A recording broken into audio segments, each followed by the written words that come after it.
मुद्दे पे चुनाव नहीं लड़ रहे हैं। आज भारतीय जनता पार्टी की बौखलाहट आप देखिए, उनके पास 5 साल में क्या किया कुछ भी बताने को नहीं है। पूरा चुनाव पाकिस्तान, हिंदुस्तान, जिन्ना और नकली मुद्दों पे, अभी हिजाब लेके आ गए, हिजाब का मुद्दा लेके आ गए। हिजाब का मुद्दा जो कर्नाटक में उठा वो चुनाव से जुड़ा हुआ है, उत्तर प्रदेश के चुनाव से जुड़ा हुआ है, उठाया जा रहा है, उसको राजनीतिक मुद्दा बनाने की कोशिश की जा रही है। मैं ये कह रहा हूं आपसे, ये राजनीतिक मुद्दा नहीं है, ये एक बेटी की इज्जत का सवाल है। और बेटी बेटी होती है, हिंदू की हो, मुसलमान की हो, सिख की हो, ईसाई की हो। मेरे दुश्मन की भी बेटी अगर वो सड़क पर जाती रहेगी, उसके साथ कोई छेड़खानी करेगा, अपनी जान देकर भी उसकी इज्जत की रक्षा करने का काम करूंगा। ये भारत की संस्कृति है। हम मिली-जुली संस्कृति में रहते हैं सुमेरा जी। हिंदुस्तान के बारे में क्या कहा जाता है? विविधता में एकता, भारत की विशेषता। जिस मुल्क में हिंदू, मुसलमान, सिख, ईसाई, अगड़े पिछड़े, दलित, सवर्ण, अलग अलग भाषाओं, अलग अलग वेश पहनने वाले लोग एक साथ रहते हैं, वही तो हमारा हिंदुस्तान है।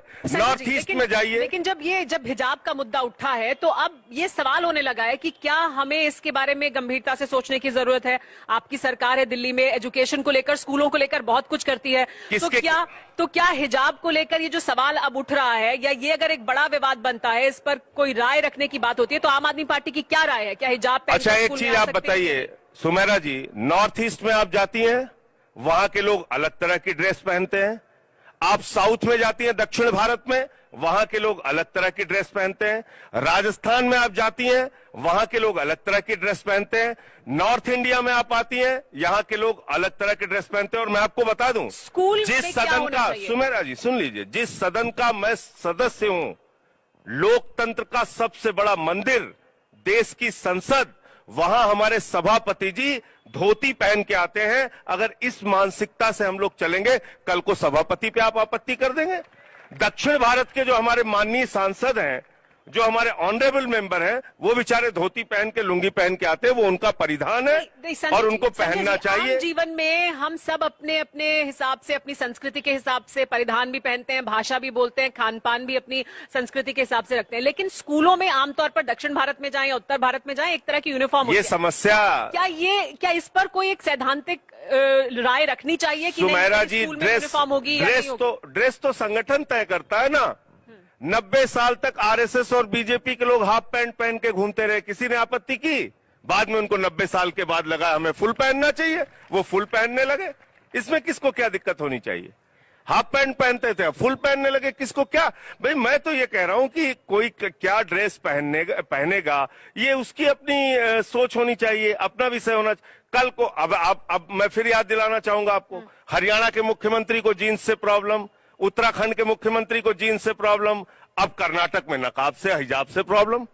तो कल को हमारी हिंदू बहनें जो घूंघट निकाल कर निकलती हैं, राजस्थान में घूंघट लगा के निकलती हैं, या हमारे गांव में भी, सुमेरा जी, कोई जाके उसके साथ छेड़खानी करके दिखा दे, मुसलमान लड़के हो या हिंदू लड़के हो, किसी के घर की भी लड़की अगर नकाब लेके या घूंघट लेके निकलेगी, उसके साथ कोई बदतमीजी करके दिखा दे, सारे लोग इकट्ठा होकर उसकी हड्डी तोड़ देंगे। ये हड्डी तोड़ देंगे उसकी। अलग है, ये सारे कॉन्टेक्स्ट अलग है, घर का और स्कूल का कॉन्टेक्स्ट अलग है। लेकिन मेरा एक और सवाल, इससे आगे चढ़ते हैं। प्रॉब्लम कब थी? मेरा सवाल क्या वहां पे पहले प्रॉब्लम थी? कभी कोई दिक्कत थी? तो क्या ये मुद्दा जानबूझ के उठाया गया? बिल्कुल जानबूझ के, प्रायोजित मुद्दा है। आप मुझे बताइए, हमारी सिख बेटियां जो हैं वो अपना सर ढक के जाती हैं। हमारी जो बहुएं हैं वो अगर कॉलेज पढ़ने के लिए जाती हैं, जल्दी शादी हो जाती है तो घूंघट निकाल के जाती हैं। हमारी जो ईसाइयों की बेटियां हैं वो बेचारी जो है वो घूंघट अपना जो है वो सर ढक के जाती है। इसमें प्रॉब्लम क्या है? पाकिस्तान में डिबेट होने लगे कि भारत में क्या हो रहा है स्कूल में, और पाकिस्तान को छोड़िए ना, अधिकारों से जोड़कर देखा जाने लगे, पाकिस्तान को छोड़िए, का मुद्दा बन जाता है या नहीं? पाकिस्तान का छोड़िए, पाकिस्तान की बात मत कीजिए। पाकिस्तान में मस्जिदों में बम फूटते हैं, उनकी चर्चा मत कीजिए यहाँ पे। हमें पाकिस्तान से कोई लेना देना नहीं, हम अपने हिंदुस्तान की बात करते हैं। और यहाँ 130 करोड़ हिंदुस्तानी मिलजुल